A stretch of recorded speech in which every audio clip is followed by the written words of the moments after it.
guests, welcome to this evening's and our final performance of The Perfect Murder by Mike Johnson. I'd like to take this opportunity to please ask you all to double check that you have put your phones either on airplane mode or turned them off, as to not disturb the actors or your fellow audience members during the show. It is a 2-act play. We're going to be running Act 1. There will be a short 10 to 15 minute break, and then we'll finish it off with Act 2. And without further ado, please enjoy the show.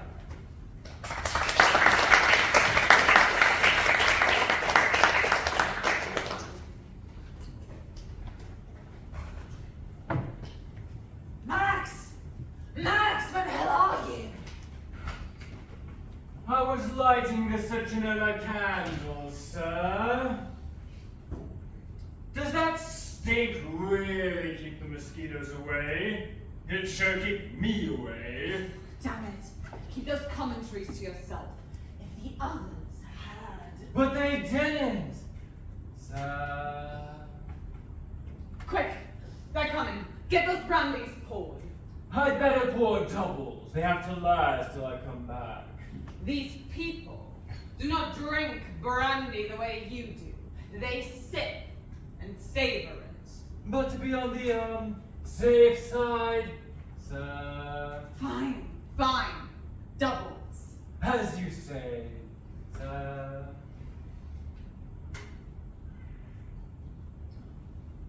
I for sure thought I heard Judge Cosgrove coming. There she is. Judge Cosgrove, I am so delighted that you've come here tonight. To be frank, Nicodemus, it wasn't without difficulty. I just needed a breathing break in the bathroom. I know I should keep my personal and professional lives separate from one another, but frankly, this evening has been awkward. Most awkward. But surely, whatever differences we may have in the courtroom, my engagement to your niece should be a cause for merriment. It is only for Madeline's sake that I would even set foot in your house. I hope you understand that. I was amazed. Perhaps appalled is a better term. When you informed me of your proposal of marriage. But surely you knew that she and I were, how shall I say, on friendly terms.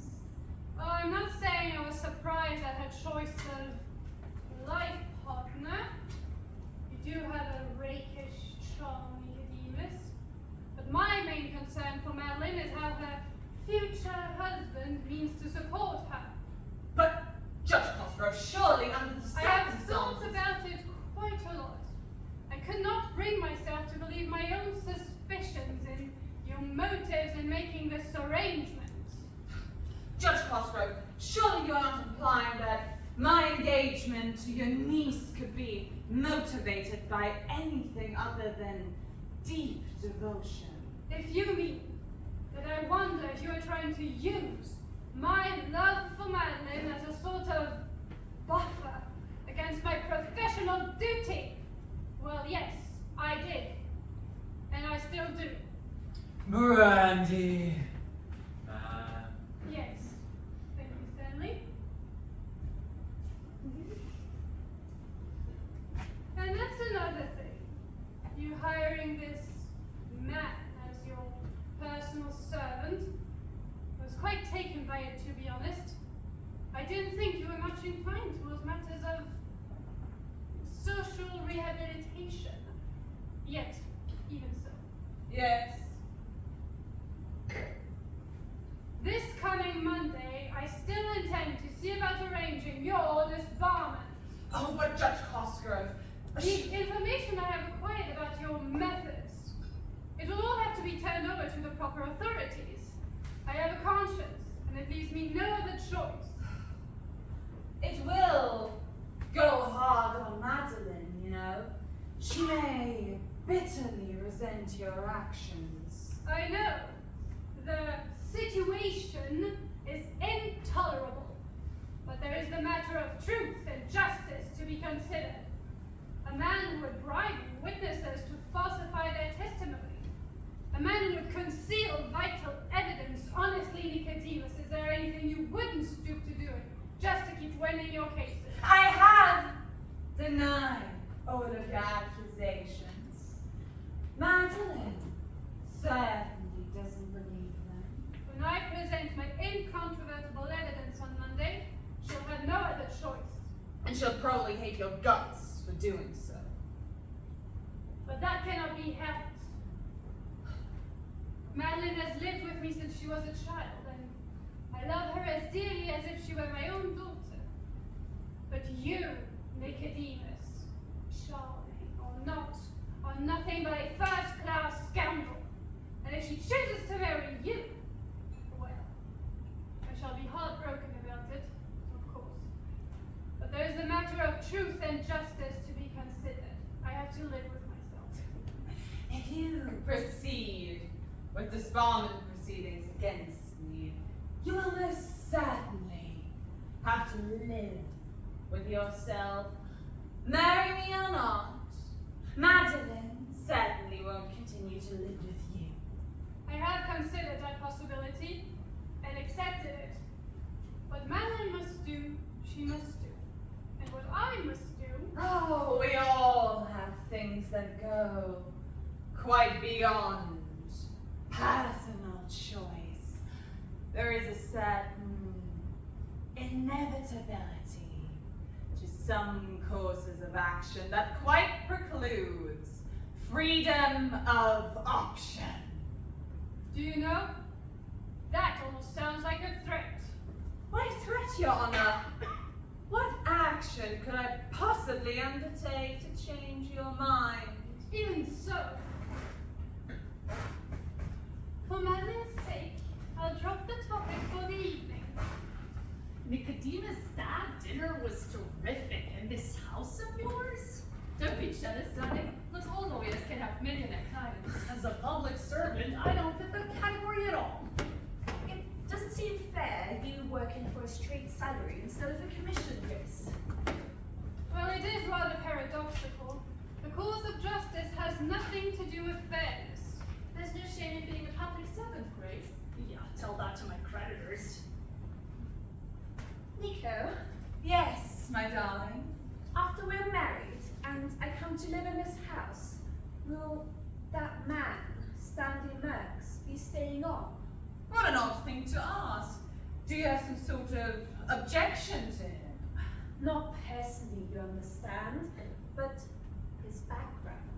Nicodemus, I owe you a sincere apology. I never should have mentioned Max's former career to my niece, but of course at the time I had no idea you would. Apology accepted.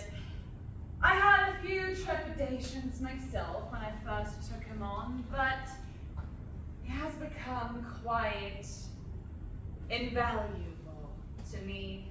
Just imagine, Madeline, what exhausting days you would have. You were faced with the dusting and cleaning of a place of this size. Oh, darling, I don't mind having servants, I just mind having Stanley. Good thing he's not within earshot. Where'd he go to anyhow? Possibly clearing things off the dinner table. A manservant has so many duties. But can't you find another one? Tim wouldn't have kept a servant I thoroughly disliked. Well, Madeline, your former fiancé, could have hardly afforded servants in the first place. But, if it is that important to you, of course I will let him go. Soon? Well, I would like to wait until after the wedding. I have so many things to do until then, and adding interviewing new manservant applicants to my schedule would be just dreadfully upsetting. That will be perfectly fine, Nico. Thank you. Your wish is my command. Oh, how perfectly courtly that sounds, Nico. Does this suit you somehow? Well, you've simply never seen me when I've fallen in love, Mackenzie. You've been caught acting a bit courtly yourself this evening. Oh dear, I was saying that once we are married, all Grace's good manners stop. Speaking of weddings, just when do you two plan to tie the knot? Soon soon as I think I can afford it. At the rate you accumulate money, we may never get married. Hey, I never said our life together would be lavish, just perfectly marvelous. Don't worry, Alison. Love, as they say, like justice, is blind. You'll be far too happy to notice you're truly miserable. Let's go out into the garden. It's such a lovely night. And I want you to see Nicko's marvelous roses, Auntie, you know. Yes, I think I'll join you. The fire is far too hot for a summer evening. Why would you have a fire, Nicodemus? What? Napoleon brandy should never be drunk anywhere but before a blazing hearth. It does wonders for the bouquet. It also accelerates the wilting of my shirt collar.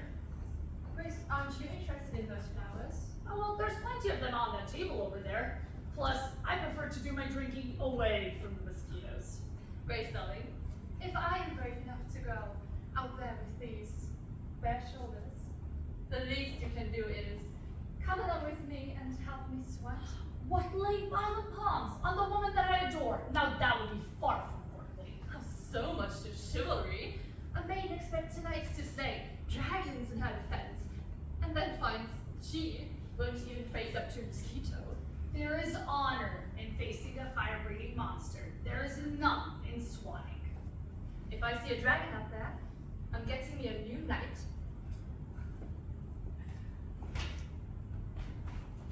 So, what did you want to speak to me about, Mackenzie? Was I that obvious? Faced with the opportunity of studying Alison's shoulders in the moonlight, there must be something more than the fear of mosquitoes to keep you inside. Very astute of you, Nicko. I did want to work with you in private. On what topic? Your attitude. What's wrong with my attitude? Nothing. And that is exactly what puzzles me. You're being suave, cultured, and charming beyond belief, when under the circumstances, you should be cringing, and perhaps even groveling at Nolita's feet for mercy. How can you be so calm and composed? Perhaps it's my inherent good breeding. Yeah, that'll be the day. Come on, Nicko. Level with me. What are you up to? What makes you think I'm up to something? Two things. First of all, I've faced you in combat during many a court hearings, and your methods have never been more devious than when you radiate an aura of calm like you're doing tonight. And secondly, Oh, please. You're always up to something. you know, I have half a mind to tell you. Well, All right. I will tell you. You'll be told in good time anyhow. I don't think it matters much if you find out a couple of details in advance. You'd better prepare yourself for a rather unsettling surprise. One last thing. yes. Do I have your word that what passes between us tonight will remain a secret until the proper time? Well, that depends. Who determines what constitutes the proper time? Well, I do, of course. Why, of course. As custodian of the secret, the time of revelation should be mine to select. Don't you agree? Fine, I agree. Splendid. Here, have a look inside and tell me what you see. Fingerprints? Just as in the courtroom, you can never refrain from belaboring the obvious. Of course, they're fingerprints. Both thumbprints and all fingers. 2 sets. But don't you notice anything else about them? Yeah, this one is an official police record card. What are you doing with it, and where's the name of the fingerprint owner? I whited that part out with correction fluid. Let me retain some secrecy. Then this is an official police record card. Nicko, don't you know it's a misdemeanor to remove those things? In good cause, the law must sometimes be overlooked. If you have anything to do with it, I doubt it's anything like good. Nicko, as an officer of the court, I must report your possession of this. Let go of that for a second, Mackenzie. Mackenzie, your zeal for justice is overclouding your powers of observation. Don't you notice anything unusual about those prints? Yeah, they're the same. So what? Look again.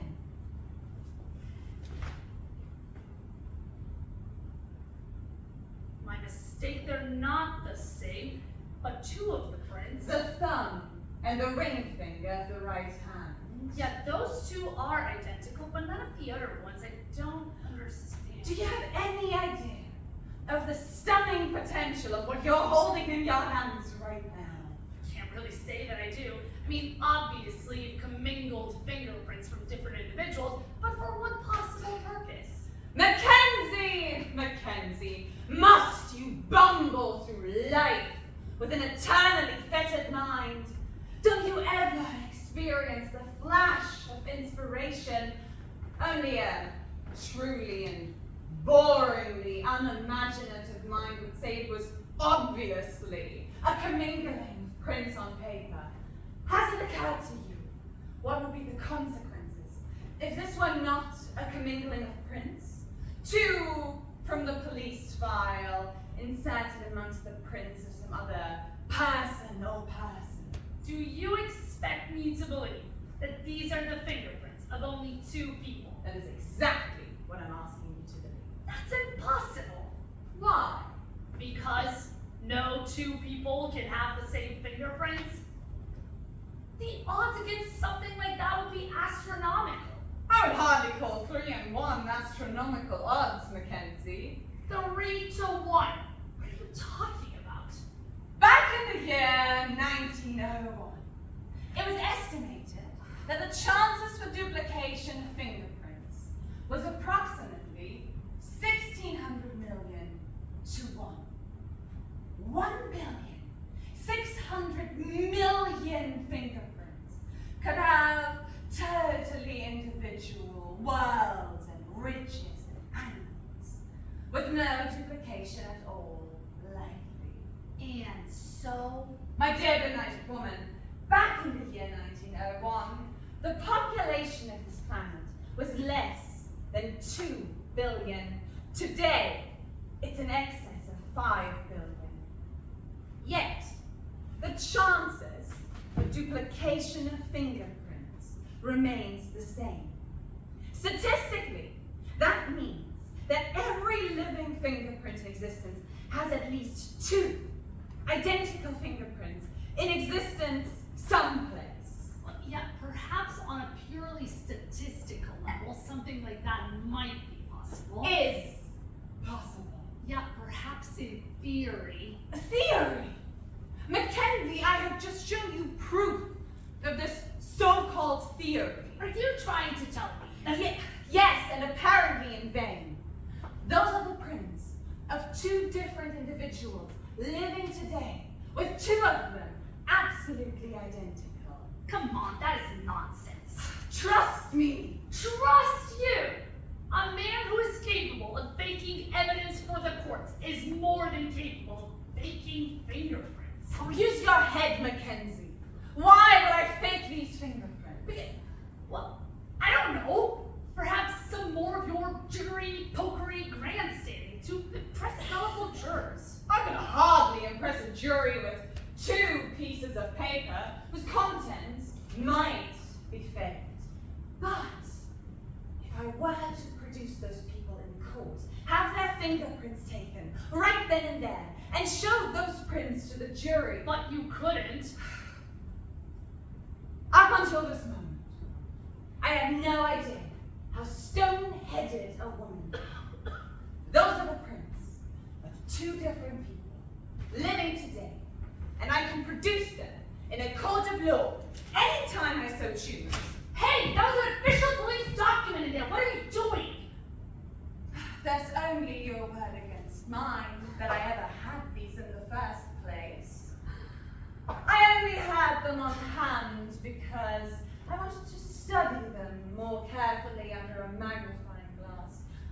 What's the rule for fingerprint evidence again? Yes, 12 points of similarity and no points of dissimilarity. Those prints, the thumb and the ring finger, fit the bill perfectly. There's not a hair difference between them. Why are you telling me this? What can you possibly hope to achieve? Oh, my motives should be obvious, even to you, my dear colleague. You know, Nicko, for a man who is facing disbarment proceedings this coming Monday, you are amazingly calm and carefree. Like, how can you do it? Those disbarment proceedings aren't set in cement just yet. What if I were suddenly possessed of bargaining power? Oh, don't be ridiculous. We're talking about truth and justice. Nothing you could do would make Judge Cosgrove change her mind. You still haven't grasped the potential consequences of those prints, or have you? You would use those to sway Melita. Imagine this. A man is in court for a crime. The only evidence pointing towards him is fingerprints. A second man is produced by the defense with identical fingerprints. What would become of the case for the prosecution? Well, I suppose if such a thing were possible, the case would have to be dismissed. But seriously, I am not finished. Now, what would be the consequences for all prisoners previously convicted on the basis of fingerprint evidence alone? I mean, it would be abominable. All those cases would have to be retried and potentially dismissed. Once evidence were presented that two different individuals can have the same prints, justice would demand the release of everyone who was previously convicted on such evidence. Yes, exactly. Amusing, is it not? All of those carefully filed and tabulated fingerprints held by the FBI and Interpol and such organizations. There'd all be so much garbage. Fingerprint evidence could never more be used in court again. But what's even worse is all those guilty criminals would be let back into society, and potentially even compensated for their time in there. I hadn't even considered that latter contingency.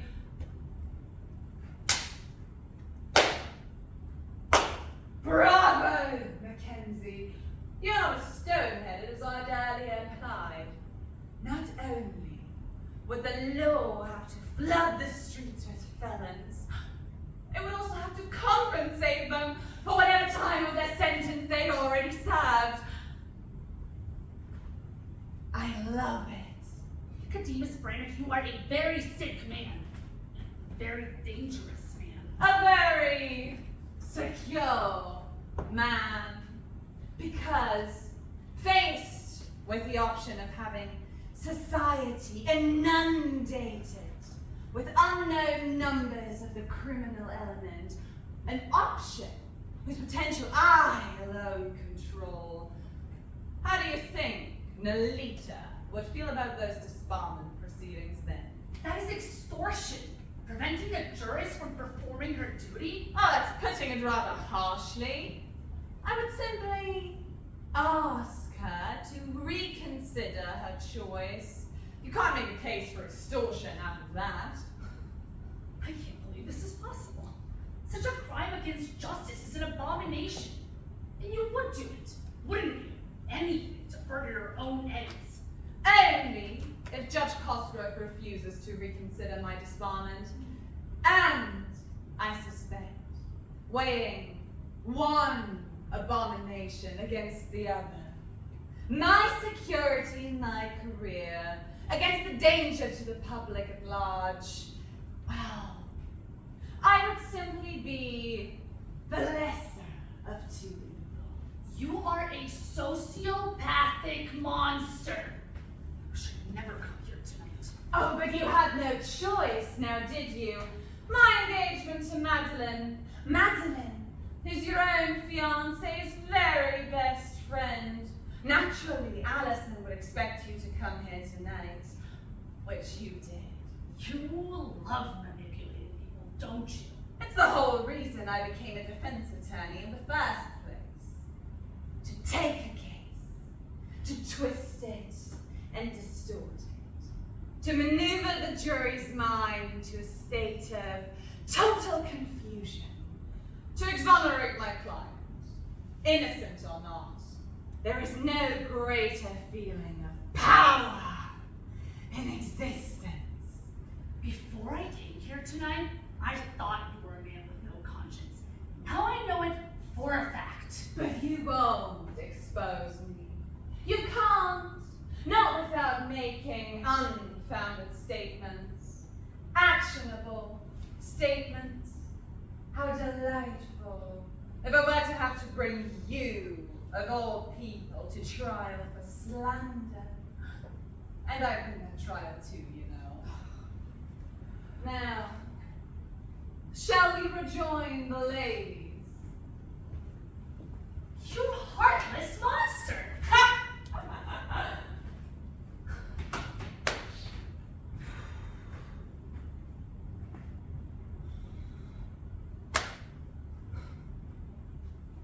wonder whose fingerprints those were.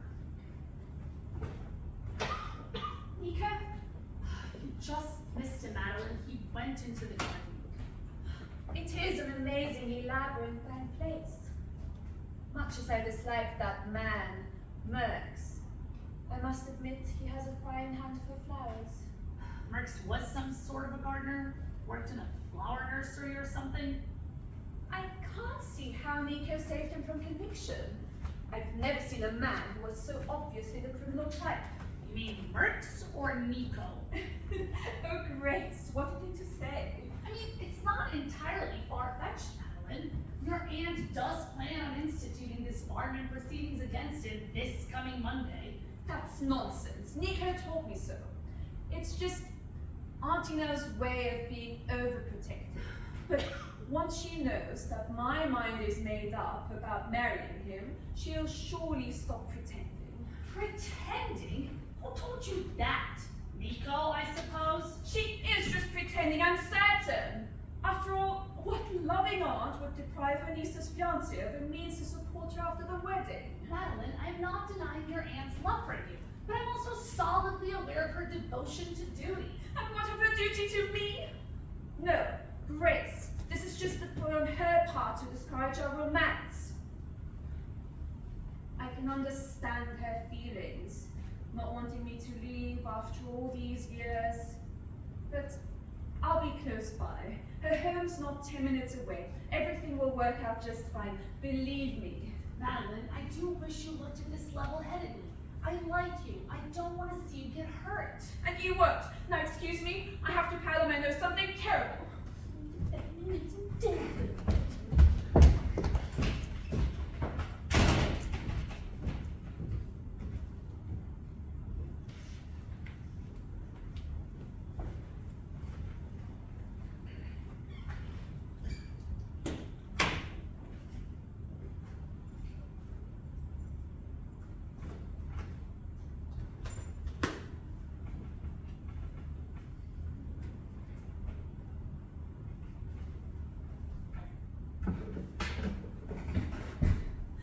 Guess who?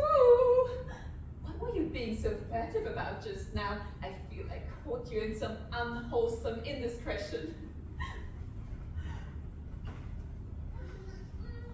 How dare you! I thought you were Nicko! Then why did you kiss me back? I didn't! You caught me by surprise, you vile low. Kind of shook you up, didn't it? Getting kissed by a real man. You're not fit to shine Nicko's shoes. Oh, but I do. Every day. You know very well what I mean when I tell him what you did. Aren't you forgetting about what you did? That was a mistake. From behind you look very much like Nicko. If you say so, ma'am. I'm going to tell him this very minute. With smeared lipstick. Shouldn't have tried to wipe my kiss off. I should have slapped your face. Then why didn't you? Having you discharged will give me much greater satisfaction. But you were already planning on doing that anyways, Madeline. You really should lower your voice when planning other people's futures.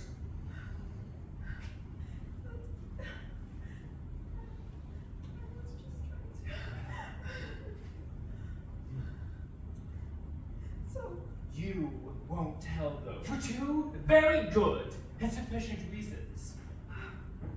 Well, so you're an eavesdropper too, among other things.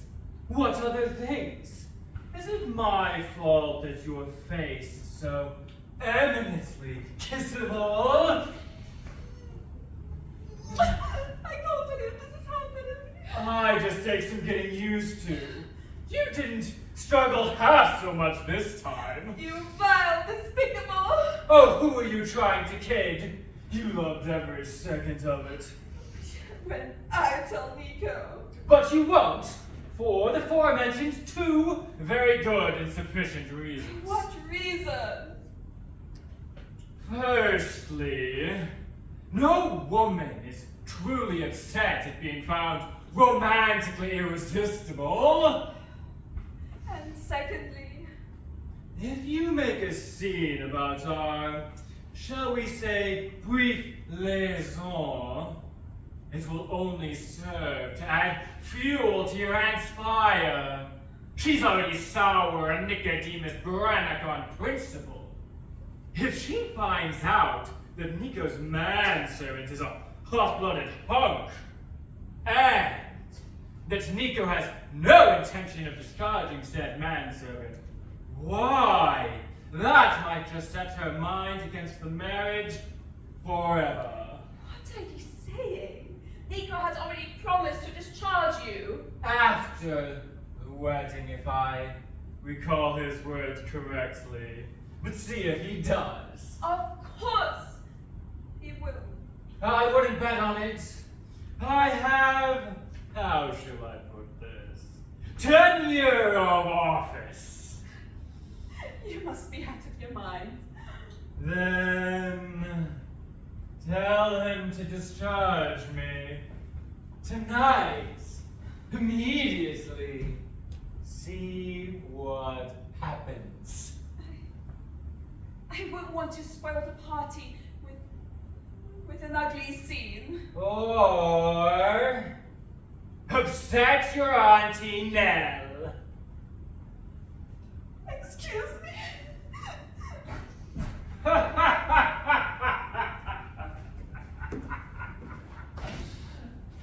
There you are. Did everything go all right? Without a hitch. And the keys? Safely back in the judge's purse. And what about the file? Center drawer of your desk. And what about... Nicko, trust me. Everything is under control. I've taken care of Mackenzie's car. I've alerted Judge Cosgrove's You maid. didn't let her see you. Naturally not. Oh, then what? As I was leaving, I simply slammed the front door loud enough to wake the dead. And I left the light on in the study, so the maid will know where to look. That was a nice touch. I'm a professional. I know what a thief ought not to do. In this case, of course, I did the opposite. Then it's perfect. Absolutely perfect. Hire the best, get the best service. Oh, by the way, you haven't seen Madeline anywhere, have you? I thought she was out with the others in the garden. Oh, I think she's up through there. Fixing her makeup. Good. I thought she might see you come back and... Nicko! Relax. Everything is under control. Though, why you didn't have me just destroy that file? Oh, impossible! I need to know precisely what other information the judge might still have on me. There might be other avenues to cover up. You mean for me to cover up? This job can be so very rewarding. I am paying you plenty already. But we never did discuss the possibility of overtime pay. Now listen! Madeline, darling. I was wondering what was taking you so long. I spilled some powder in the bathroom. Stop picking it up. Are you quite all right? Yes, darling. It's just the hassle with Auntie Nell and all. Perhaps I need some more brandy. Certainly. Max! At once, sir. I can't think what I did with my glass. Oh, probably just left it out with the others in the garden, but don't worry. There's plenty more where that came from, sir. You know, I think I'll put my stole on. I feel a bit of a chill. Oh, Madeline, dear, you must be a mind reader. Fetch mine while you're at it. Oh, not leaving yet, I heard. Oh, no, of course not. The night has just turned a bit cool. Those mosquitoes were positively basking in the citronella fumes. Shall I close these? Oh, no, Stanley will do that, Mackenzie. At once, sir. It is quite chilly in here, but I can hardly wear my top coat. Well, then you must take a seat nearest the fire, Alison. I thought you never asked. Will there be anything further, sir? Well, I seem to be chairless. Perhaps you could bring that chair over there. I could try. Never mind. The blasted thing must weigh 300 pounds. Solid teak. Under all that fancy upholstery. Then it will be nothing further, sir. Anybody want anything before I dismiss Stanley for the night? Do you know, what with the chilly air outside and that exceedingly full sniff of brandy, I'm embarrassed to say that I feel very Drowsy? hungry. After that formidable dinner. Being very ladylike, Alison talked more than she dined. Now she's starting to show her true colors. It's just that lots of fresh air and strong drinks always give me an appetite. Actually, I could use a little something myself. Mary Grace? Hate to admit it, but... Say no more. Stanley, if you could make up a plate of sandwiches or something. It would be my pleasure.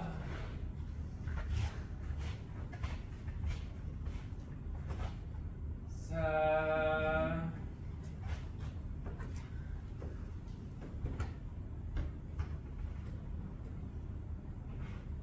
There.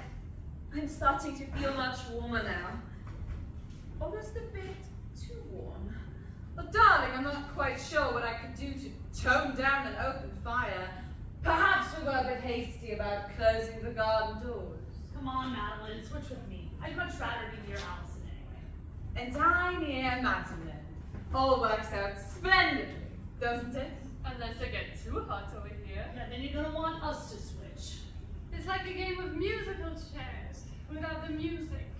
It's also very like camping out. You know, a group of friends huddled by the fire. Next thing you know, she'll want Stanley to bring marshmallows. I hope not. I'd have to do all the toasting for everyone else. When I was a child and the family would gather about the fire, somebody always started telling ghost stories. The same with camping out. What is it about an open fire that makes it so suitable for storytelling? Perhaps it's the danger. What danger? The fire, I mean. Such nice potential for burns and blisters and death. Just a few feet away. Even so, why should danger create a mood for storytelling? I'm not talking about ordinary storytelling. Like how I spent my summer vacation. I'm talking about scary storytelling. The danger makes it quite appropriate, don't you think? It doesn't seem quite dangerous enough here indoors in the living room, though. Yeah, I mean, in a campfire situation, there's always that sense of unnerving darkness to help things come along. Well, that's easy enough to fix. Voila! Ooh, it does seem spookier this way. I just hope that Max could find his way back here without spilling all the sandwiches. There. Now we've got the flickering flames and the surrounding darkness to help things along. Who wants to tell the first ghost story? Auntie Nell, how about you? You're the one who suggested it. Oh, darling, I was merely commenting on something I remembered from my childhood. Besides, I don't think I remember any ghost stories anymore. I think I remember one. Something about an old man who was buried without his favorite wooden leg or something. And then, when everybody was in bed for the night, they heard something moving downstairs. And a voice saying, "Who has my wooden leg?" Oh! Is this where those were? You grabbed the person next to you and you said, "Oh, was it you?" No, you spoiled the ending. Damn it, I guess I did. How stupid of me. Unfortunate, maybe, but why stupid? Because if I let her finish, I would have been the first one to grab. You? Don't some people ever think of anything but sex? Even Tim used to revert to the topic at every opportunity. Sex is all they know. Nelita, if my career successes didn't depend on your good graces, I would resent that. Mary Grace, any friendly feelings I have for you would certainly not color my decisions on the bench. A judge must always be impartial. Well, you're not acting very impartially when I am defending a client in your court. That is merely because I am motivated by a desire for truth and justice. And I'm not. It would be a first. Careful now. I might have something up my sleeve that'll send your notions of truth and justice into a tailspin. Well, you only have until Monday morning to spring it on us. Auntie Nell, please. This is a party. You promised. Darling, I wasn't launching an attack on you, beloved. I was merely stating a simple fact. Well, Monday morning is still a whole weekend away. Who knows what might happen in between that'll change the facts. I cannot envision anything like that happening. But by Monday, the facts might no longer matter. That's an odd choice of phrase, Nicko. Since when don't facts matter? How about in a murder trial? A murder trial? I should think facts would be very important. Yes, the opportunity, the motive, the means. Oh, but that's where you're wrong, Allison. For instance, a man walks up to another man on a crowded street in broad daylight, takes out a pistol, and shoots his victim dead. Are you telling me that, knowing he had the means, the pistol, and knowing he had the opportunity, after all, he did the shooting, that if nobody could prove why he did it, he would be exonerated and freed? Well, of course not, Nicko. The law would simply say he must have had his reasons, whatever they were, and convict. Most assuredly. But you see, the particular facts of why he committed the crime don't matter in the slightest. But in every detective story I've read or seen in the movies, they're forever pondering what was the motive. Yeah, but sweetie, that's where they only have circumstantial evidence. There's been a murder, there's been a weapon used, but any number of people could have done it. So that's when they need the motive, to eliminate the suspects who don't have one. Exactly. But you see, in most other cases, even though the motive is a fact for the killer, it's also his secret. And he's welcome to keep it. So the killer had the weapon, he had the chance to use it, and he had the reason to use it. Means, opportunity and motive, but the motive part comes down to sort of shrug and who cares attitude. The law is interested only in the apprehension and conviction and punishment of a murderer. And for all the law cares, he is welcome to take his motive to the electric chair with him and perish there without ever revealing it.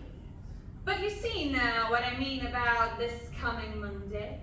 It might be a case where, for whatever reason, the facts will no longer matter. Madeline, I know I promise not to bring up the subject and spoil the evening, but It's quite all right, Antina. I'm just as curious as you are to know what Nicko means. Plus, he brought up the subject, and not your aunt. Okay, Nicko, you've got us all dying of curiosity. Just what do we mean? That's going to be my secret. Oh, you don't tell us anything. All right. I will tell you. Let me postulate a little scenario for you, and I want you to consider it carefully. A crime is committed. The criminal leaves behind more than ample proof of his commission of the crime. He's arrested, brought to trial, and doesn't deny one iota of the evidence. he pleads guilty. Oh, no. That'd be very foolish of him. He simply doesn't refute any of the evidence presented, although he admits nothing. I mean, the jury wouldn't be out for 5 minutes on that one. He'd go straight into the slammer. Are you quite sad about that, Mackenzie? Well, I was. Until I heard your tone of voice. Not so sure anymore now. But that sounds so terribly. What's the word I want? Help me, Antina. What's legalese for cut and dried? Ah, prima facie evidence. Yes. But isn't that just a presumption that a thing is a fact? Yes, but a pretty irrefutable presumption. We say this is what we think, and we defy the defendant to disprove it. And what if he has no intention of disproving it? Well, then he's a fool. He certainly sounds like one. Nicko? Only because your honorable aunt hasn't considered one extra possibility. Which is, The fact that all of the evidence pointing to the man Yes. equally points to another man. impossible. Evidence cannot point two ways. The sandwiches, shall I serve them or? Oh, just put them over on the table and we'll help ourselves. As you say, sir. What are they? Oh, you're not going to be picky now, darling, are you? Naturally not. They just all seem to be different and I wanted. Stanley, The brown ones are pate. The green is watercress. The light tan is chicken salad. And the pink is ham salad. Well, that's marvelously efficient, Stanley. And you've trimmed the crusts! The kitchen is quite well equipped, ma'am. Will there be anything else? anybody? I guess not, then. Thank you, Stanley. You are quite welcome, sir. This pate is delicious. If it weren't, why would anybody serve it? We've gotten off topic. Nicko, what did you say when Stanley arrived? Darned if I know. Something about getting away with a crime, I think. Which is generally speaking an impossibility. A planned crime, I mean, not a random shooting or purse snatching. The criminal almost always makes a idiotic error. Ah, yes, but there are crimes and there are crimes. For instance, Let me think. Alright, I've got it. Say I'm a jewel thief. You're a jewel thief. Very funny, darling. I mean, imagine I am a jewel. Well, that's not too difficult. I was not aware that we were playing Can You Top This? Give the man a chance, people. Alright, Nicko, you're a thief. And I have purloined about $10 million worth of diamonds. Insured diamonds. What does the insurance company do? it offers a finder's fee. Exactly. For about 10% of the assessed value of the diamonds. That is the standard offer, yes? But Who do they offer it to? Anybody who can help them in recovering the stolen property. Ah, I see, but what if nobody can help? But darling, you are forgetting. There is one person who can most certainly help them. Me. But you're the thief. Oh, do you sincerely believe that fact would deter the insurance company from paying out a mere $1 million? As against having to pay their client 10 times as much. But that would be criminal collusion. It's better than incipient bankruptcy. Yeah, but then they would know your identity and they could just. Oh, Mackenzie! I am no fool. I certainly wouldn't give them my name and description. I'd make arrangements with them. Like little money in small unmarked bills in the Honeymark, at the fork in the Forest Road. Well, that's a little on the sensational side, but yes, that is the basic idea. We would make a swap. I'd get $1 million, and the insurance company would save on having to pay out an additional $9 million. A crime is committed, and no arrests are made. Technically, Nicodemus, I dare say you're correct. Only technically. Oh, well, the real crime here is collusion amongst criminals. You being the one criminal and the insurance company being the other. It is still a crime to aid and abet a fugitive. Oh, but I'm no fugitive. A fugitive runs away. I arrive with an open wallet. Alright, I grant you that some crimes are easier than others to pull off, but what about the thing you mentioned earlier? With the evidence pointing to two entirely different people. The diamond thievery doesn't apply there, does it? Of course it doesn't. Then what does? How about a nice juicy case of murder? There is nothing nice about taking a human life, Nicko. I'm not talking about the fact of the murder itself. I'm talking about the delightful convolutions of the clever mind that concocted it. You must be referring to yourself, Nicodemus. You always light up when the subject turns to you. Oh, don't tell us you've murdered somebody.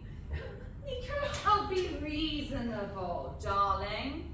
If I had murdered somebody, I certainly wouldn't blab about it to a criminal court's justice and our reigning district attorney. Okay, so this is all just theoretical. I should certainly hope so. Somehow murder doesn't suit my notion of casual after-dinner conversation. I've seen way too many actual murders. They're not pleasant. But so many people, nice people, absolutely adore reading history stories. But those aren't actual murders, Alison. They're merely puzzles for the reader, using an entirely fictional death as a source for some clues and such. The real thing is in victory.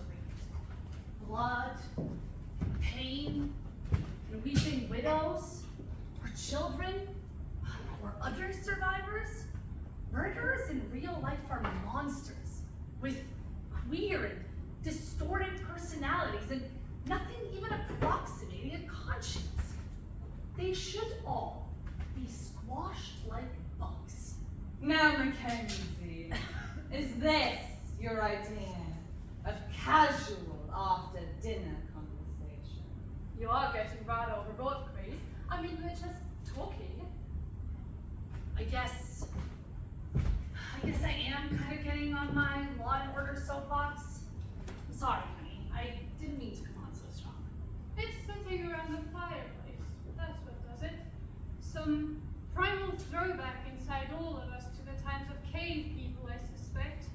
There's something about sitting around the fire at night that turns emotions quite primitive. That's what makes it such fun to tell ghost stories around the fire. Nobody's behaving quite rationally. Ghost stories in noonday light would be a bore. Yes, wouldn't they? Man may imagine he is no longer the superstitious brute of the old cave days when he's sitting at a desk in his Brooks Brothers three-piece, but just put him on a deserted road in the middle of the night with a thunderstorm coming up, and then a lightning flash illuminates a craggy old house on the hilltop, and Don't! You're scaring me.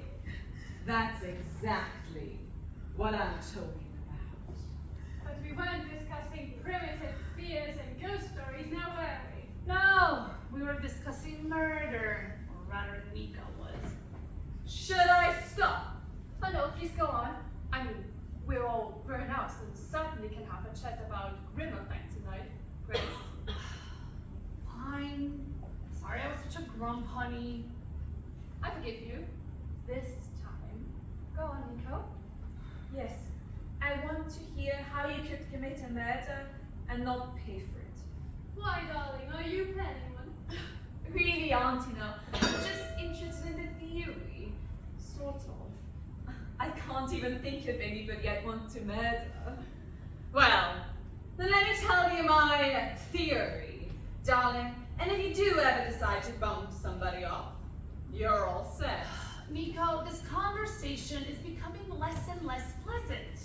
Grace, you're being a grump again. I'm sorry, I don't like it. Murder is a cruel fact. It is not a conversational curiosity. I'm flexible. I can always change the subject. No, I want to hear your plan. My theory, darling, I lack the killer instinct. Well, I certainly hope so. It could be a vain hope. Nicko's so devious that even he denies can be taken as the gospel truth. Now that is the remark of a professional grump. Loosen up, honey. Sorry. Go ahead, Nicko. Tell us about this perfect murder you commit. Mackenzie. Fine. You could commit if you had the killer instinct, which you claim not to. Grace.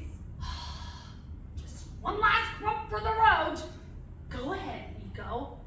Basically, my theory is based on the rules of evidence. If the prosecution were able to come up with positive proof of who and when and why a crime was committed, they could not convict me, always assuming I were the prime suspect, despite the when and why. If there was simply another who also fit the bill. Now, wait one moment, Nicodemus. If you're going to bring up the old conspiracy defense where more than one suspect confesses to a What's crime... this conspiracy defense? Well, put simply, it slightly hamstrings the law enforcement people because you see, legally, the prosecution has to have one person to be the actual murder, and everybody else can only be prosecuted as an accessory. So if two or more people admit to having committed the same crime, you can prosecute all of them. So you'd have to let them both go then. Only in theory, darling. What happens in actuality is that the law applies pressure on both suspects, and inevitably, one of them turns on the blame on the other in order to be prosecuted under the lesser charge of accessory. Not inevitably. Almost inevitably. I mean, it would have to be a pretty staunch alliance between the two, Nicko, for one of them not to break. And wouldn't the one who didn't commit the murder be kind of, well, nervous about trusting the one he knew was the murderer? Well, that's where most of the pressure comes from, Alison. You see, if they both got off because a successful case cannot be mounted against either of them, how long can the non-murderer expect to live, seeing as he is the only thing standing between the actual killer and total exoneration? That makes your theory pretty weak, Nicko. Only if the proof were an actual confession, Madeline. But what if the evidence were something the law presumed to be legal proof of the killer's identity? And it turns out that proof pointed to two entirely different men. Well, if such a thing were possible, which I seriously doubt, I'm afraid the case would fall apart. If it were possible, but I'm far from convinced it is. What if, let's say, either one of an identical pair of twins. One of them would have a fake alibi. We'd just have to work hard to crack it. Identical twins, identically dressed, walk into a room. One of them takes out a pistol and shoots the victim dead. They then exit the room and the pistol is thrown away. How would you prosecute? Well, there would always be the paraffin test to find gunpowder flakes in the hand of the one who fired the pistol. And what if the one who hadn't committed the crime had simply fired the pistol before he entered the room? Well, in that case, we would look for... What would we do, Mary Grace? I mean, it would be a difficult defense to crumple, but assuming that the killer didn't wear a glove, there would always be fingerprints. And if they were identical? Preposterous. Is it now? I wonder. Well, even identical twins have non-identical fingerprints, Nicodemus. In all cases? Well, of course, we do not have fingerprint files on every set of twins in existence, but those we do have never been identical. Oh, Judge Cosgrove, you're speaking of statistics, which are rarely 100% accurate. There are always exceptions. Then why have none ever been found? Perhaps the fingerprint people simply haven't looked thoroughly enough. Nicko, when you and I were talking earlier tonight, and Why, Mackenzie? You astound me. You gave me your solemn oath. oh, I gave you a light promise. And now you're going back on it. It's not a matter of me going back on it. Oh, but it is. I asked you to keep something in confidence, and I expect you to keep that confidence. What did you tell her? What confidence? Grace, darling, you can tell me. Nicko, you do know that a promise of something that violates the law would be illegal to keep. If a murderer confesses to a priest, must the priest tell the police? Well, that's a different circumstance entirely. Plus, I'm hardly a priest. And I am hardly a murderer. But Nicko, if you were, and what you told Grace would prove that you were, she'd no longer be obliged to keep your confidence, right? Of course not. That, as your illustrious fiancé has pointed out, would be illegal, and she would never shy away from her commitment to truth and justice.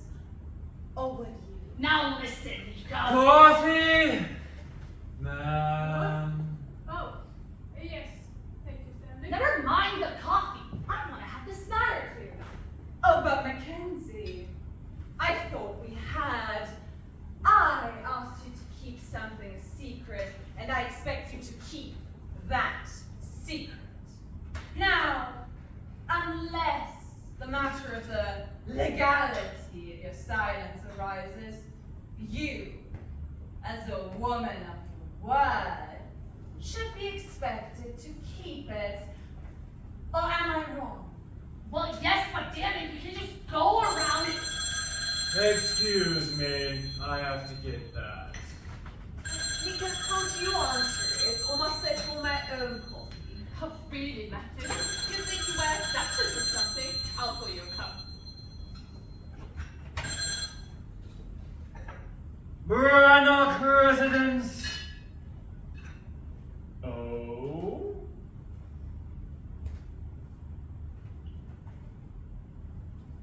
Why, yes, she is.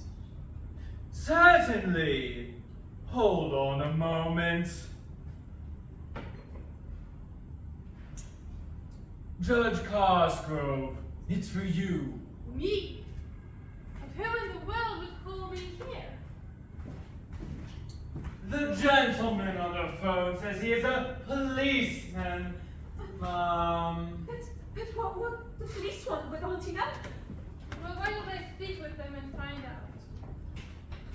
Hello, this is Judge Cosgrove. What? Are you absolutely certain?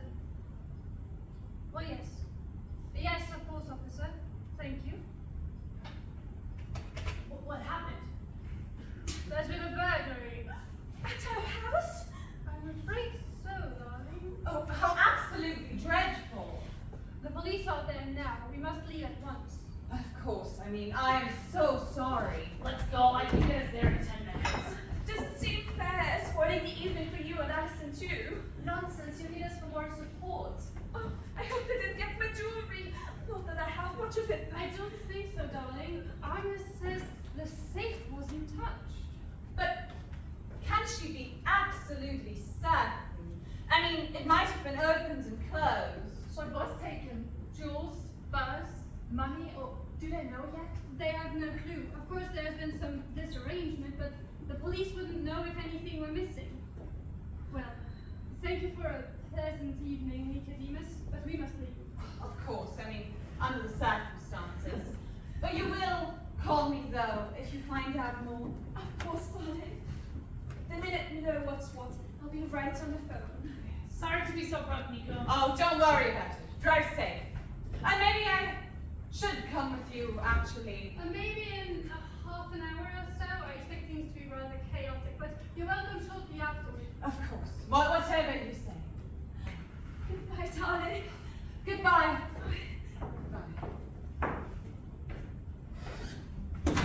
And that concludes phase 1.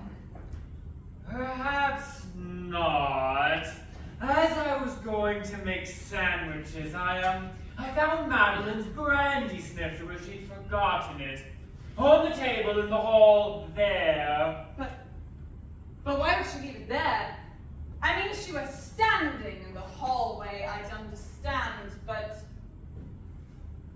was she standing in the hallway?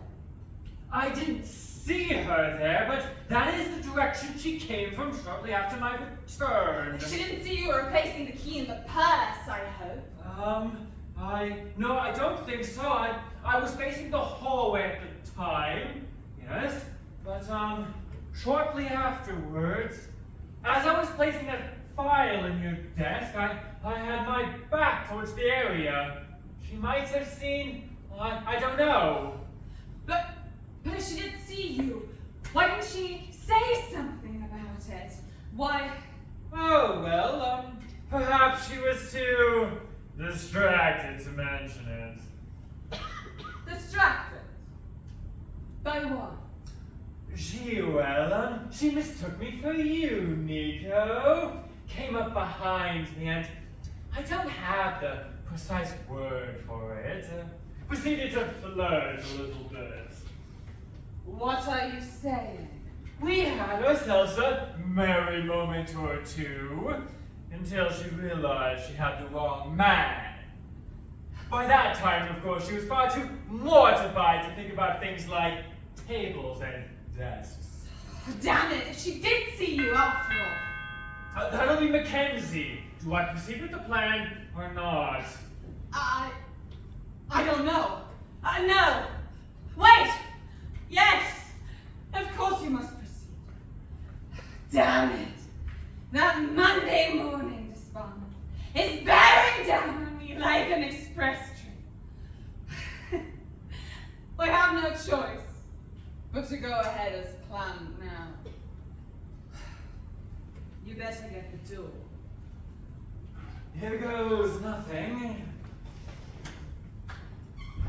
There's something wrong with my car. I can't start it. Better call the cab. Oh, nonsense. That could take over half an hour. Stanley will drive you. Certainly, sir. And when you return, you can bring me there as well. Do you mind if I stay and wait here with you, Nicko? I don't think your car will fit the 5 of us comfortably. Of course not. Go ahead, Stanley. Yes.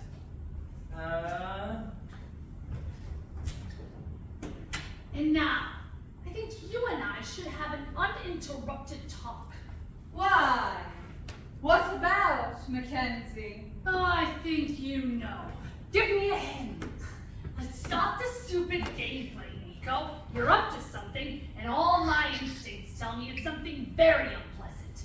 Now, what is it? You know, in the courtroom, a good district attorney would lay down a foundation before she started making baseless accusations. Well, we are not in the courtroom, and I want to know what's all this business with those duplicated fingerprints and your casual chatter about committing some unpunishable crime, and now this robbery on top of it. Would you like a brandy? I would not. Suit yourself. I I really don't see what this burglary. You should be more careful when choosing your words. For robbery to occur, the victim must be present. Can you stop your stupid wordplay? Robbery, burglary, whatever! But how am I supposed to have committed a burglary that was at another house when I have a judge and an officer of the court to swear I was here the entire time? Well, it's not too hard to commit burglary by proxy, Nicko. Ah, yes, but what would I want with the judge's jewels and furniture? Take it easy. I am tired of your nonchalance! There's been a crime committed, and I want to know what you know about it. What if I say nothing? Say nothing, or say you know nothing? No, nothing. I was here. The robbery was there. The defense rests. The burglary was there, remember? Oh, now who's playing at words? I hope you don't think I plan on keeping silent about those fingerprints forever. If they have anything to do with the crime. Oh, and what if they do? Those prints no longer exist. I saw you with them. Your word against mine. Case adjourned. You are a cool customer, aren't you? I'm a defense attorney. I've had years of practice. Now, why don't you call the motor club? Like a good girl. If what I suspect is true, they're going to find some unaccountable disconnection under the hood. The spark plug cables popped loose, or the distributor had loosened. Something fixable in 10 seconds. Then why don't you go fix it? You know, when the car wouldn't start, I started to wonder why it wouldn't. Naturally. I don't mean the mechanical problem. I mean the thinking behind the disablement. You sound as if this whole thing had been planned. You sound as if it hadn't. Surely you're not accusing me of... Oh no, not yet. But I also doubt it was a prank by some passing vandal. Why, Mackenzie, it's a good thing you are not testifying at your own sanity hearing. You'd be a shoe-in for a case of acute paranoia. You know what? Maybe I should go call the motor club. And one of our lab boys with a little duster to bring up fingerprints. Are you expecting to find my fingerprints on the spark plug cables or wherever? Yeah, something like that. And when was I supposed to have accomplished this extraordinary feat?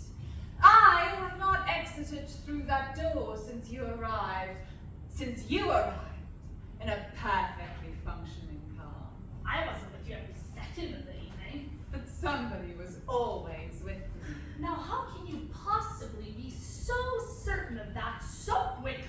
I'm gregarious. I hate to be alone. Oh, well then you must be utterly grateful I decided to stay. Oh, don't be ridiculous. I'm not that gregarious. This conversation is beginning to bore me. Or frighten you. Don't be silly. Now, you can go call the motor club, warm your feet by the fire, or pace the floors. I don't care. I just don't want to stand around and watch you do it. Well, if you don't mind, I would love to stand around and watch you. Are you expecting me to flee out the back door to freedom? or Oh, something? you are far too lazy to flee on foot, and Stanley has your car. Just what do you want from me, Mackenzie? Probably the impossible. An honest answer. That's insulting. You catch on quickly. Be logical, Madam District Attorney. At the poor esteem at which you hold my honesty, even if I gave you a straight answer, would you know it? Well, why don't you try and let's see.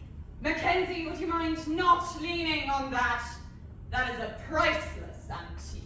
Interesting, the number of expensive things you have in this also very expensive house of yours. Now, you couldn't possibly do it on your fees.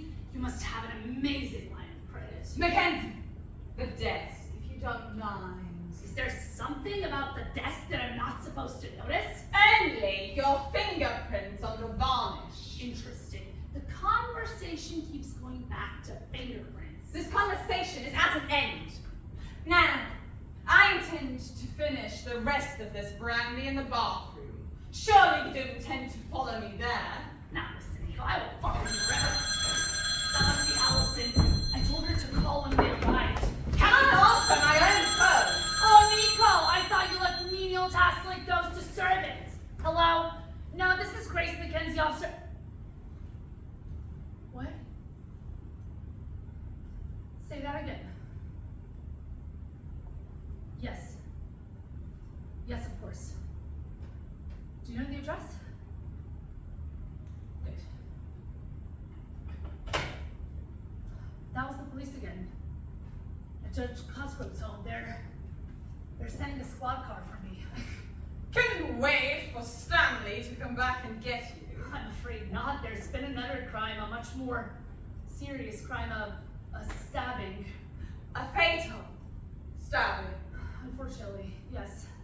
Well, then I better come with you. I mean, Madeline must be hysterical. You mean that, don't you? Why, naturally I do.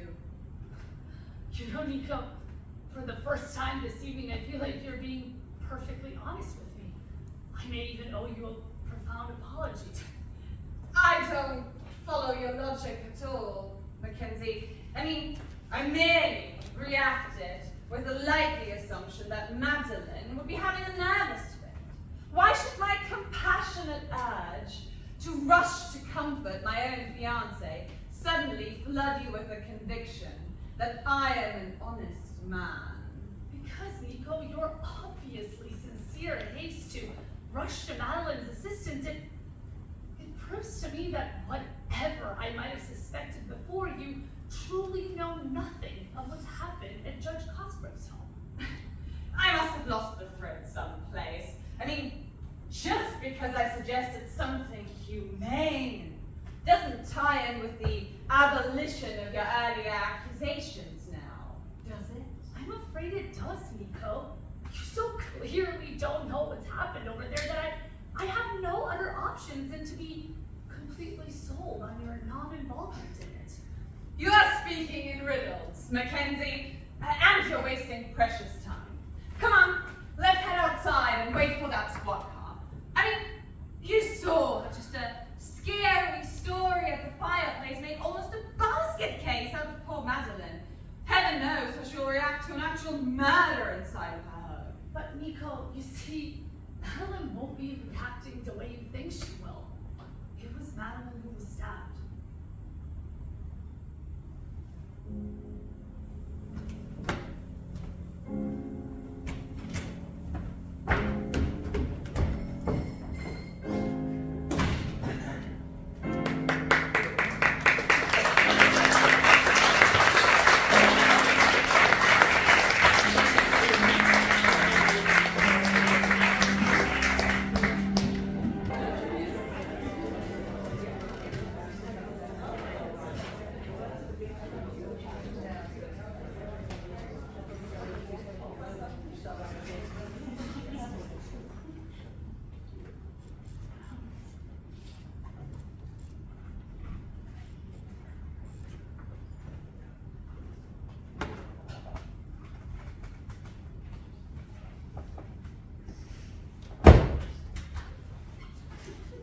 Not now. I am not alone. Come on in, everybody. Come on in. Now, I'm going to have a drink. Will you two join me?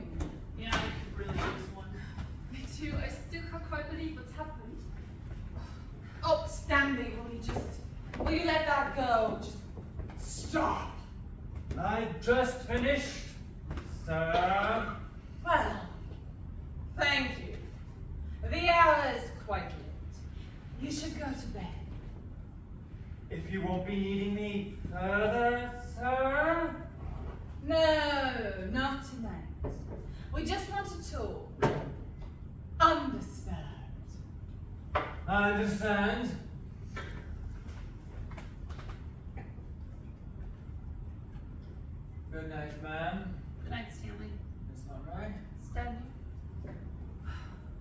Now, I'm going to have myself a stiff one. You two.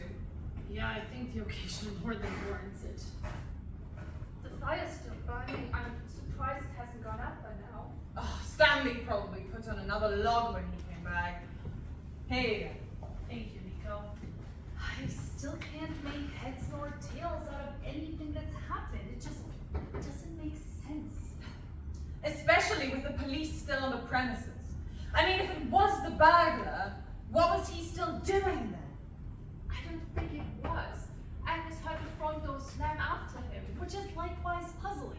The last thing a burglar wants is to draw attention to himself. Why would he slam that door?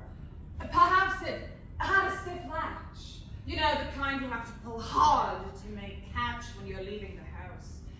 Maybe he just underestimated the noise. That's probably it. Well, I must be losing my mind. I nearly proposed a toast. Allison? I'm sorry. Maybe it's the onset of hysteria.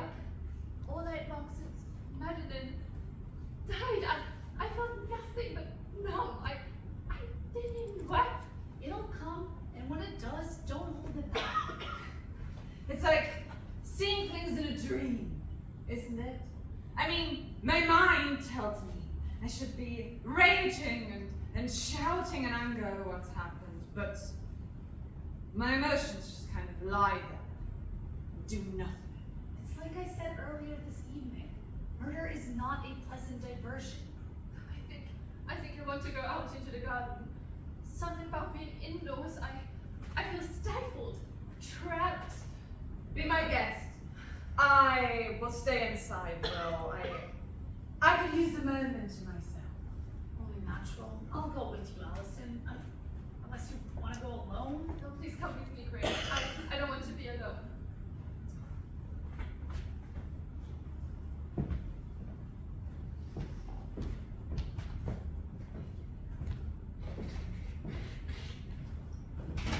Why did you bring them back with you? We need to talk. I had no choice. They wanted to console me. Didn't think I should be alone. Right. How are you feeling, sir? That must have been a severe shock. Why, I damn near fainted. Those Monday morning disbarment proceedings are only 2 days away. And the Lita Cosgrove is still alive! But that's why I burned the files. You what? I told you I wanted to have a look I at them figured it was better to risk getting rid of them than for them to be found in your possession. I'm sure the police are connecting the robbery with the murder as we speak. What with them happening so closely together? Right. You're probably right. I did wonder why you freshened up the fire. I wanted to destroy this as well, but I wasn't sure it'd burn all the way. Come on, Allison. It's way too cold to stand around brooding. Give me that and get out of sight! They're coming back in! Allison, how are you feeling, dear? I'm not sure. I think the cool air helped a little, but It's damn too cold. Not this time of year. the brandy helped a little. But I think I go sit nearer the fire. Why don't we all? I suppose I just wish I knew if the police had found anything. Any clues, any suspects, any motives. I mean, they're probably tying it with the earlier robbery, but I don't think they have a lot in a way of motive. Probably a panic killing when Madeline caught the burglar still on premises. But why was he even there? I mean, if Agnes heard the front door slam. I mean, he might have dropped something incriminating, went back to retrieve it. We may never know unless he's caught. I still haven't quite accepted it. Such a short time ago, we were all right here, chatting and enjoying ourselves. But it was so pretty, so alive. Hey.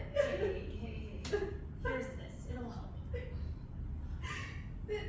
What will really help you, Allison, is a good night's rest. I couldn't sleep. Not possibly. I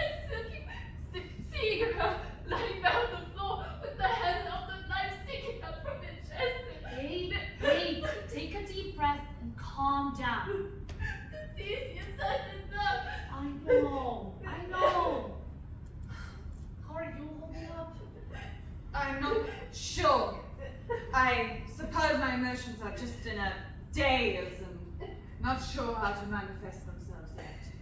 I'll probably have my own crying jag without warning after the two of you go. Perhaps we should go, Chris. Like you cry will do more good than all our samples and consolation. I mean, will you be okay, Nicko? I'd hate to just up and leave. It's quite all right. I appreciate the concern, but perhaps I'd be better off alone. I mean, a couple more of these brandies and I could cry at a Seinfeld routine. Doesn't hurt to get involved in once in a while. There's some item. You don't need to get up. We'll let ourselves out. Thank you. You will call me, whatever time of night. If the police find out anything. Of course. Now relax, and I'll call you in the morning anyway. Just to see if you're alright. Thank you. I think I will head to sleep. Maybe a good night's rest will help my mind settle and help me think more clearly. Are you sure you'll be able to sleep, Nicko? If I can't, I have pills that will help.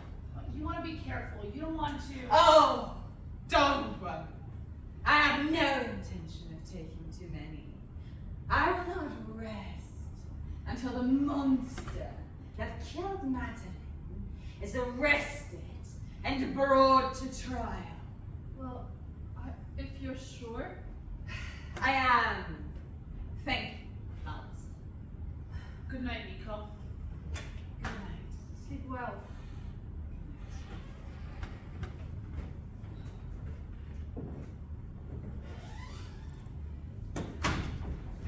Why don't you lock that, and I can explain what happened?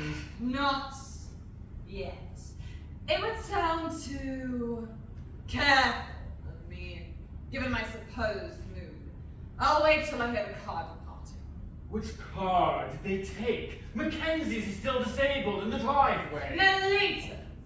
She was far too shattered to come along. But once she finds out what's been taken from her study, I fear she'll be in a far different mood. I'm sorry things didn't work out. Didn't work out? That is what one says if it rains on a picnic.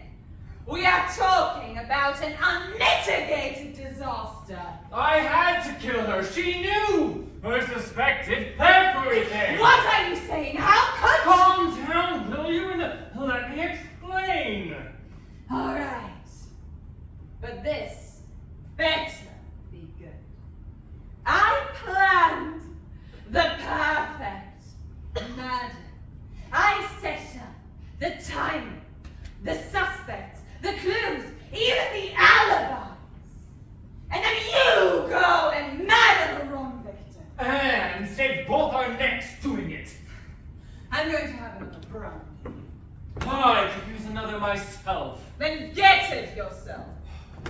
Now, you dragged him to the judge's house, and Nolita went straight to her study, as you know she would, to check what, if anything, had been taken. Now, I'd messed it up quite well earlier, so the judge wouldn't go straight to her filing cabinets. Desk drawers pulled out, picture in front of the wall safe removed, like that. and the police. Agnes was making them coffee in the kitchen. They gave Nolita the usual cautions not to touch anything until the fingerprint guy arrived. As I knew they would, making her investigation even more impeded. I was ready to follow her into the study, glove on my hand, knife ready in my pocket. And a gloved hand in your pocket, I heard. Naturally, I'm not an idiot. So what happened? Madeline happened. Before I could go into the study, she came up and took me by the arm and said she had to speak to me alone in the parlor. What about? I didn't know yet, but I thought she was coming on to me. Are you insane? Why do you think that she would you didn't see what happened between us earlier, here by your desk. We kind of hit it off for a moment or two. She was shocked when I kissed her, but I could tell she didn't find it exactly repulsive, so... You have been a busy little bee now, have you? In my own house, with my own fiancé. It's not as if you were in love with the lady. It's not the romance that bothers me. It's the lack of ethics. Anyway, I thought she was making her move on me, so I decided... So you decided the murder could wait. I decided that I had to get her out of the hallway for whatever reason possible, so I could get into the study and finish off her aunt. Going with her into the parlor was mostly so that I could get her clear of ground zero, so I could finish the job and get out. Then what? Then she asked me if you had put me up to swiping that file folder. What? It seems she had seen me placing that folder in the desk from the hallway earlier. She hadn't connected it with her aunt at the time because she didn't know about the robbery yet. But by the time I drove them over there, Nolita had said something in the car. Something about how there'd be nothing worth stealing in her study except what was in the safe. And if that hadn't been broken into, why? There were only her files. And what burglar would be interested in those? So that jogged her memory, I take it. She wasn't sure you understand. Didn't want to cause a scene. Her marriage to you was on shaky grounds. But she had seen me with those files, and she wanted to know if those were the files Nolita had on you. Why didn't you just lie? Make up some other Don't file. you think I thought of that? The trouble was, if she mentioned it to Nolita, the judge would know exactly where to look in her study, and I could hardly let that happen, now could I? So, I tried to joke her out of it. Ha ha ha ha ha! How could I have stolen that when I was at your place at the time?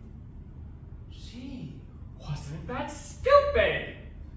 She said I could have done it when everyone was out in the garden.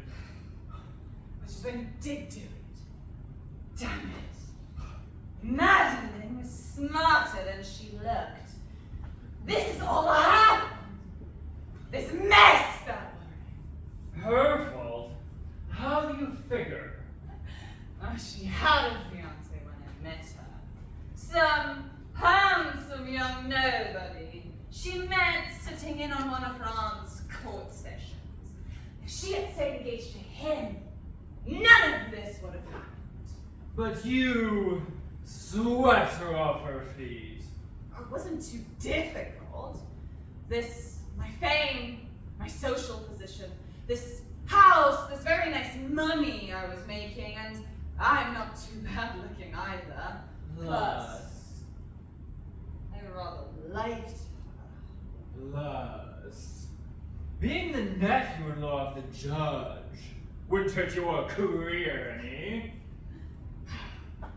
There's no point in hashing over it now. We did get engaged.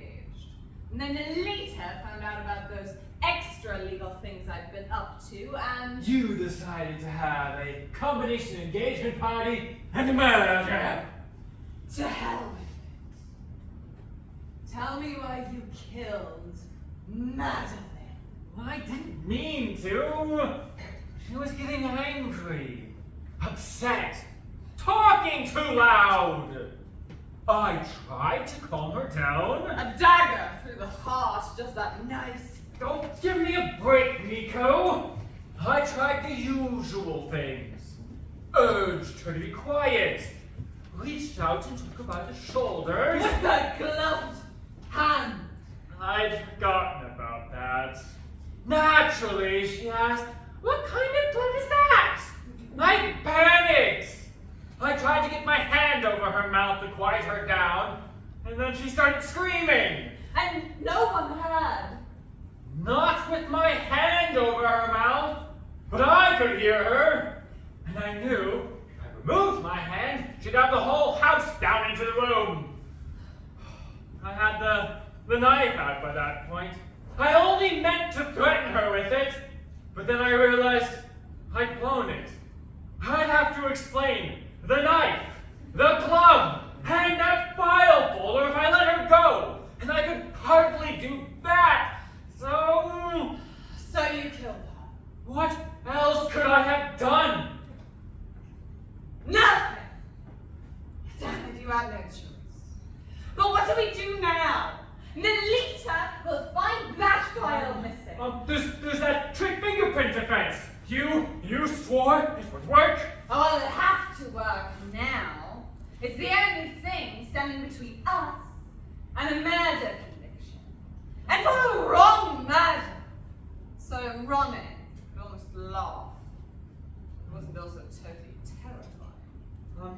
Maybe we should just pack up and leave town. They find it. They always do. Plus, Stanley, our flight would be an admission of guilt.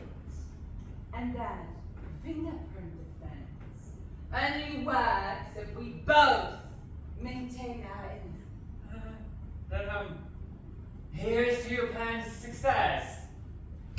Amen to that.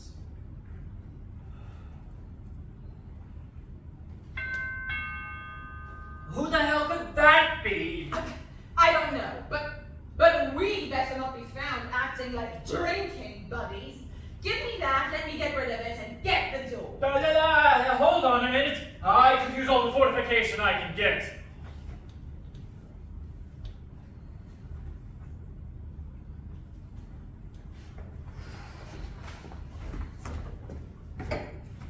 No? Go ahead. Mackenzie! What an unexpected surprise. You wanted to stay informed. There have been some new developments. Already? But you can't have got much farther than my driveway. As a matter of fact, they were in your driveway, Nicko. What? I don't understand. Fingerprints on the steering wheel of your car. I mean, why wouldn't there be fingerprints on the steering wheel of my car? Well, they happen to match the fingerprints on the dagger that killed Madeline. What? Surely you didn't have a warrant to search in there?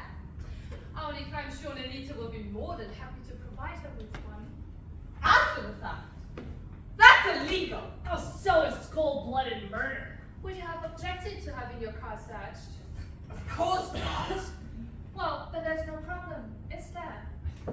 I suppose not. I was merely a bit surprised. Speaking of surprises, what are you still doing up and about? I thought you were headed straight for bed. I simply decided to have another brownie. Sir, if you won't be needing me further. Oh, stick around, Stanley. I'm sure you're as interested in this case as the rest of us. I wouldn't want to intrude.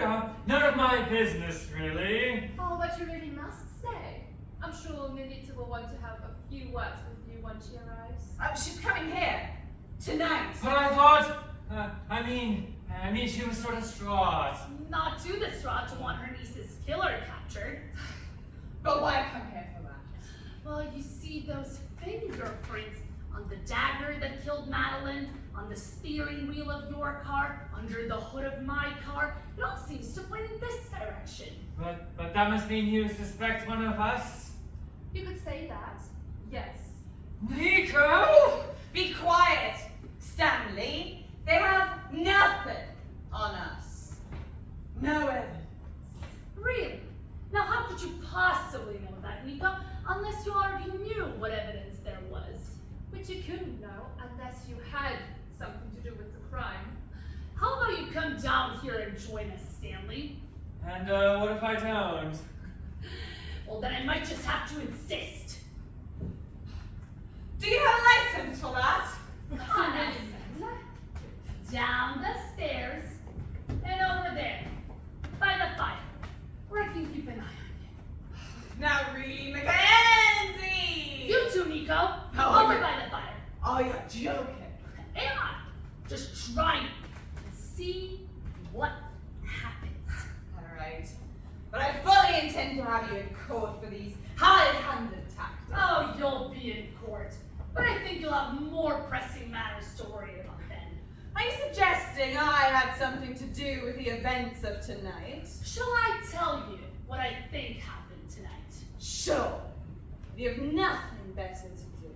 Kind of cocky, aren't you? I really thought you'd be cringing and pleading by now. Mackenzie, if this is just a ploy to trick a belated confession out of one of us, well, then you still have a lot to learn in the field of interrogation. Well, why don't you tell us what happened tonight? Or can't you think creatively under pressure? Oh, good! An audience. I hate playing to an unfilled house. I don't think playing is an apt description for your actions, Nicko. Yes, it is. Because refuting your thinly veiled accusations will be child's play.